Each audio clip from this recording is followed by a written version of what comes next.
Start. Students, today we will see the next topic, eroded soils.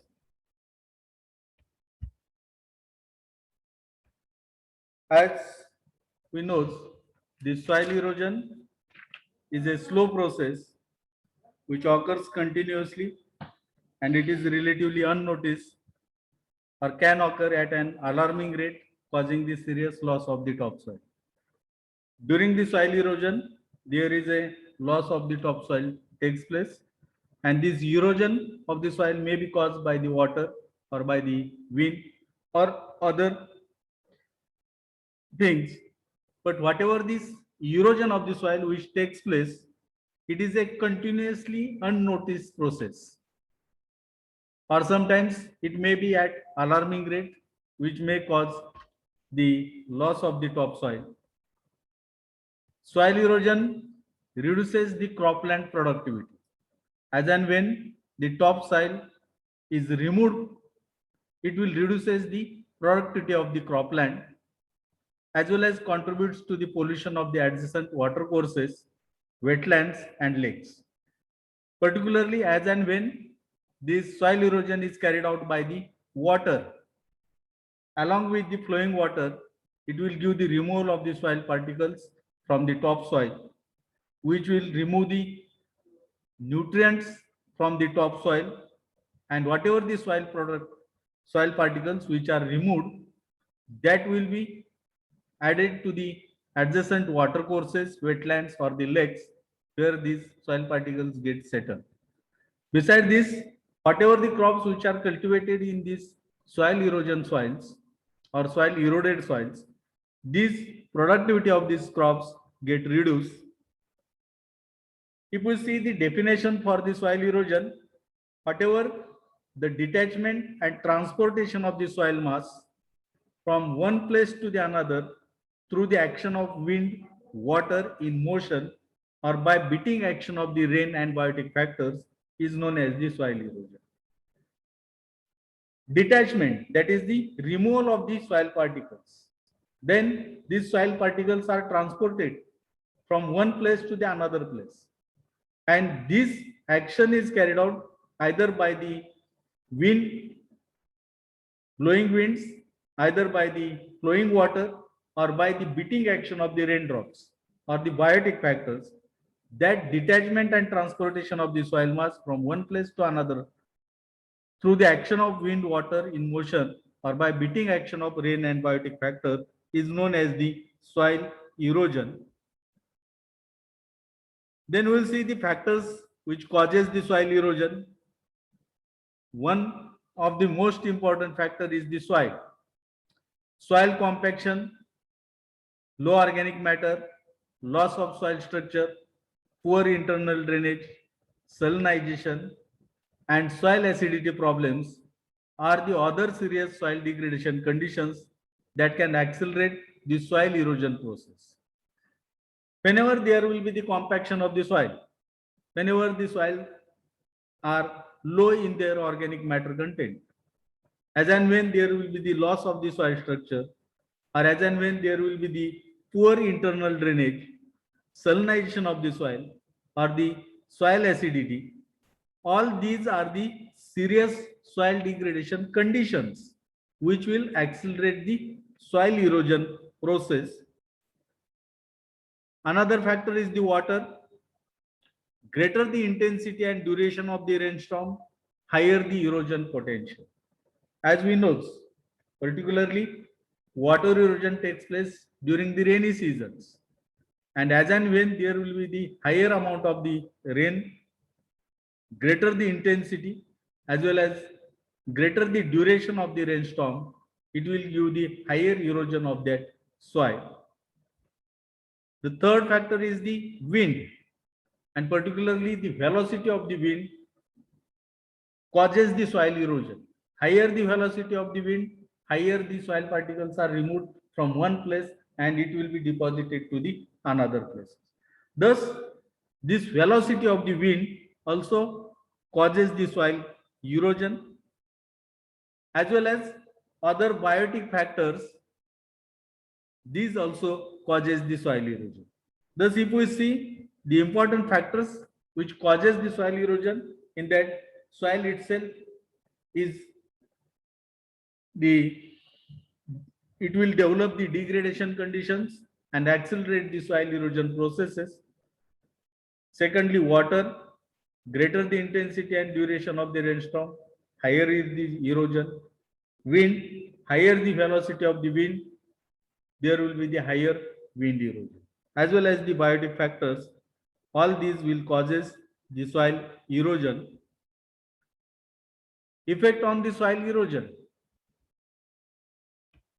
If we see the effects of the soil erosion, there will be the loss of soil to support the growth of the plant. As in definition we have seen, there is a detachment and transportation of the topsoil particles from one place to the another place. Thus, this loss of the soil takes place which fail to support the growth of the plants. Secondly, deposition of the sediments or loads causing the rivers to the change course. Whatever the soil particles which are detached and transported from one place and deposited to the another place, it will give the deposition of the sediments, that is the soil particles or the loads. Variable seasonal flow of the rivers as well as flooding. As we know, particularly in the rainy season, as and when there will be the higher rains, there will be the flood condition, and this seasonal flow of the rivers occurs. Here it will give the removal of the soil particles in some of the areas. In some of the areas, it will cause the flooding situation. Beside this, it will give the water pollution, because whatever the soil particles or whatever the minor particles, all that get dissolved in the water, and it will give the pollution of the water, as well as it will give the air pollution. Thus, if we see the effect on the soil erosion, there will be the loss of the soil to support the growth of the plant, deposition of the sediments or the loads causing the rivers to change the course, variable seasonal flow of the rivers and flooding, water pollution as well as the air pollution. Then we will see the control measures of the soil erosion. In that, the biological methods are used for control of the soil erosion. In that, the first important biological method is the good crop management. We should go for the cultivation of the crops in such a way that it will not allow to remove the soil particles from the topsoil, as well as it will maintain the soil particles in situ in its place. Hence, we should grow the crops which will develop the soil cover, so that the soil covers will bind the soil particles at its own place in situ, and it does not allow for the soil erosion. We can go for the cultivation of the crop across the slope, so that whatever the flowing water, that will be restricted, the flow of the water will be restricted, which will reduces the soil erosion. As well as we can grow the crops which will have the alternate cropping system, cereals as well as the pulses. Thus, we can go for the good crop management. Secondly, crop rotation. We should not cultivate the crops which will allow the soil erosion. We should follow the crop rotation, so that it will help to bind the soil particles, particularly during the rainy season or as and when there are the higher winds. Thirdly, cover crop to stabilize the slope. As in crop management, already I have told, we should grow the crops which will cover the soil surface, and this will give the stabilization of the soil particles, particularly on the slope of the soil. Strip planting should be carried out. Whatever the plantation it should be carried out as a strip plantation. Mulching is one of the control measure for the soil erosion. We can go for application of the organic mulch, or we can apply the plastic mulch, so that whatever the soil particles that will not be moved, removed from the topsoil, it will remain in situ. This mulching may be carried out with the help of the plant residues or the crop residues, as well as the other mulching material. Correct stocking rate of the pastures. Pastures, that is the grasses. We should plant these grasses or the pastures at an interval, so that across the slope, so that it will help to reduce the flow of the water. Use of the trees and hedges as a wind breaks, particularly in the high wind areas, we should go for the plantation of the windbreaks. We should use the trees and hedges at the border of the fields or the farms, so that it will reduces the velocity of the wind, which will reduces the soil erosion, particularly by the wind. Then another control measures are the cultivation practices. In this, we should go for the contour ploughing across the slope. Use of the graded furrows. Already you have studied this graded furrows in the engineering course. We can use these graded furrows across the slope.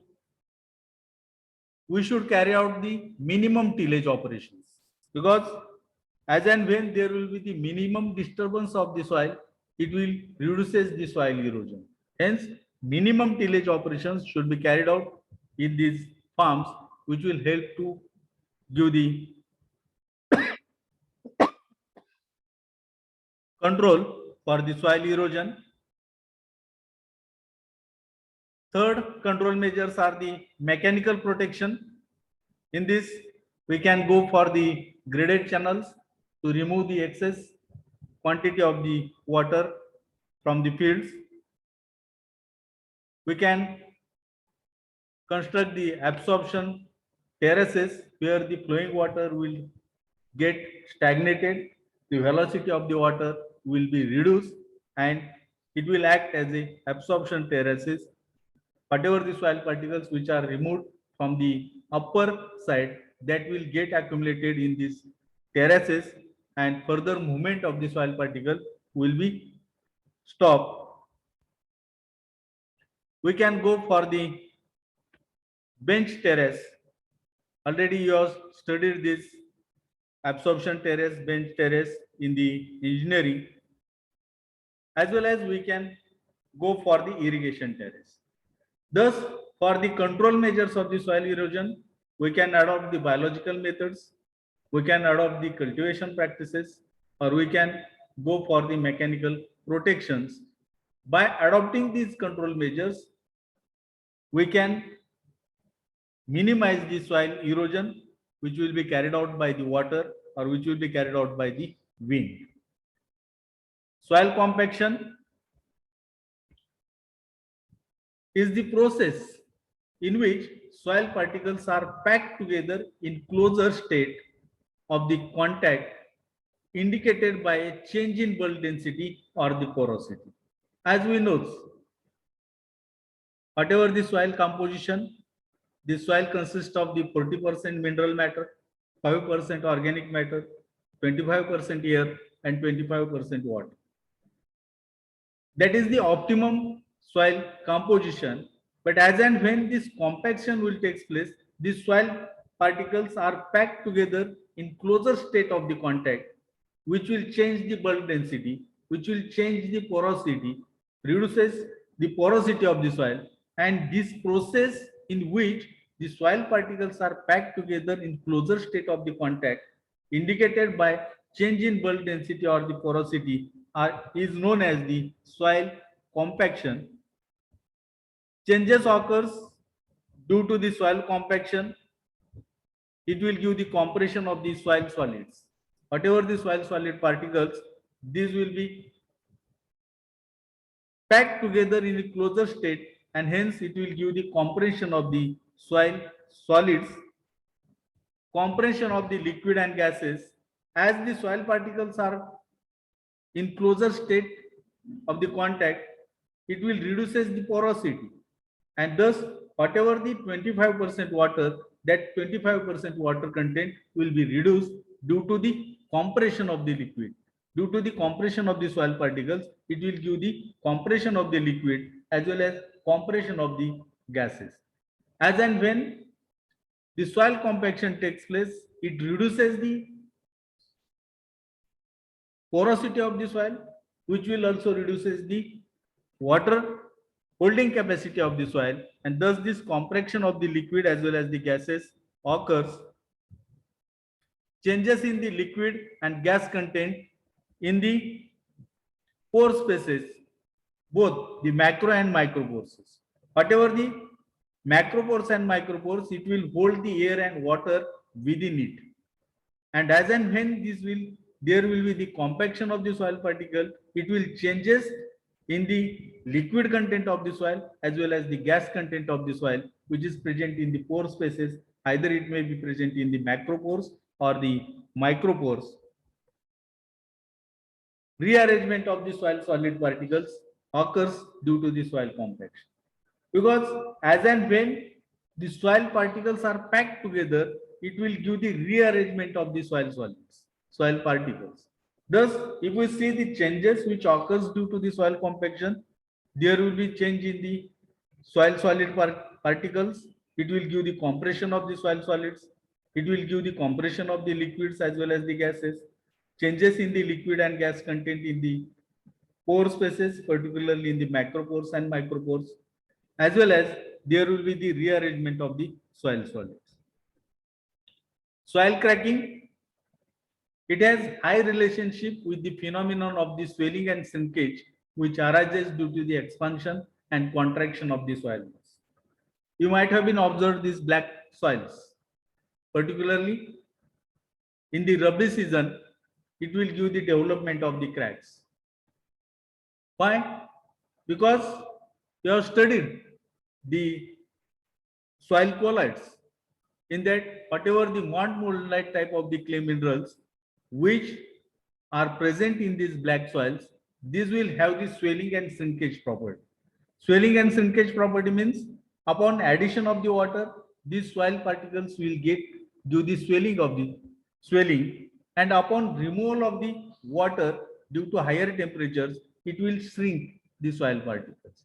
And this alternate swelling and shrinkage will arise due to the expansion and contraction of the soil mass, and it will give the development of the soil cracks.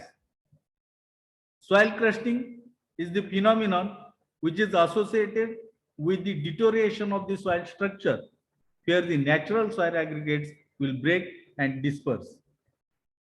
As and when there will be the deterioration of the soil structure, the natural soil aggregates will be broken down and it will give the dispersion of the soil aggregates. Then this phenomenon is known as the soil crusting. Influence of the soil crusting on the soil productivity.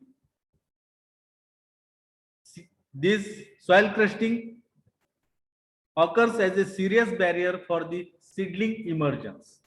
As and when there is a deterioration of the soil structure, there is a breaking of the soil aggregates and dispersion of the soil aggregates, it will act as a barrier for the emergence of the seedlings. Crust clogs the surface macropores and inhibits the rate of infiltration of the water in the soil, causing the runoff. Whatever the macropores which are present in the surface soils, that will be filled with this crusted soil, and these crusted soil particles will give the filling of these macropores, which will inhibit the rate of the infiltration of the water in the soil, and thus it will allow the free flow of the water from the surface of the soil. Loss of the water storage in the soil profile. and less availability of the water to the plants. Due to soil crusting, there is loss of water storage in the soil profile takes place due to the less rate of the infiltration of the water, and as well as it will reduces the availability of the water to the plants because these macropores, particularly these are filled with the soil particles, which doesn't allow to water enter within the soils. Thus it will reduces the water storage capacity of the soil, as well as it will reduces the availability of the water to the plants. Causes the inter-yield soil erosion. Whatever the soil erosion, it occurs as a inter-yield soil erosion. This loss of the soil particles takes place in situ, and it will cause the yield effect on the soil, which is known as the inter-yield soil erosion, as well as due to the crusting of the soil, there is a lack of the soil aeration because whatever the soil aggregates, these are broken down. It will give the dispersion of the soil particles, and these soil particles get accumulated in the macro and micropores of the soil. And as these macropores and micropores are filled with the soil particles, it will reduces the space for the soil air. And thus, there is a lack of the soil erosion takes place. This, if we see the influences of the soil crusting on the soil productivity, it will act as a barrier for the seedling emergence. It will give the crusting of the surface macropores and inhibit the rate of the infiltration of the water in the soil, causing the runoff. There will be the loss of water storage in the soil profile, as well as less availability of the water to the plants, causes the inter-yield soil erosion, as well as lack of the soil aeration. Then we will see the controls of the soil crusting. We can go for the surface mulch, either by the crop residue, plant residue, or by the other mulching material. We can go for the addition of the organic matter. This organic matter will act as a binding agent, as well as it will help to increase the porosity of the soil, which will help to increase the water holding capacity of the soil. It will increase the infiltration rate of the soil, as well as it will increase the availability of the air within the soil. Application of the soil conditioner like polyionic conditioners like HPAN, that is hydrolyzed polyacryl nitrile. We can apply this soil conditioner in the soils which are crusted soils. Another soil conditioner is the VAMA, that is the vinyl acetate malic acid copolymer, as well as non-soil conditioner like the polyvinyl alcohol or the PV.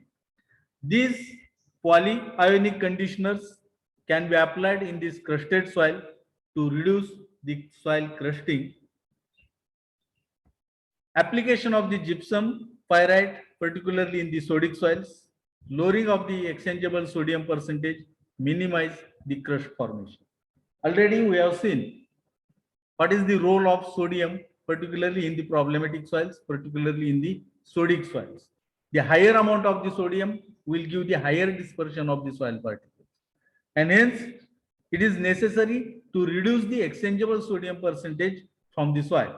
And for this, we can go for the application of the gypsum or the pyrite in these sodic soils to minimize the crust formation, to minimize the exchangeable sodium percentage from that soil. Beside this, a light tillage while the soil is still moist, break up the crust before it hardens. We can go for the light tillage operations as and when the soil is still moist and break up the crust before it hardens. These are the control measures for the soil crusting. We can go for the surface mulch. We can add the organic matter, apply the soil conditioner like HPAN, VAMA or PVA, apply the gypsum or the pyrite, particularly in the sodic soils, to lower down the exchangeable sodium percentage. which will minimize the crust formation, and light tillage while soil is still moist and break up the crust before it hardens. The questions which are asked on this topic, you may be asked, what is soil erosion? Give the factors causing the soil erosion and explain the effect of soil erosion. Define soil erosion. Give control measures of the soil erosion. What is soil compaction?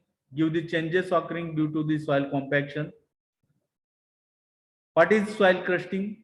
Give the influence of the soil crusting on the soil productivity. Define soil crusting. Give the control measures of the soil crusting. Define soil cracking. Explain the process of soil compaction and soil crusting. Likewise, these broad questions can be asked on this topic. The objective questions I will share to you. This is all about this topic. Thank you.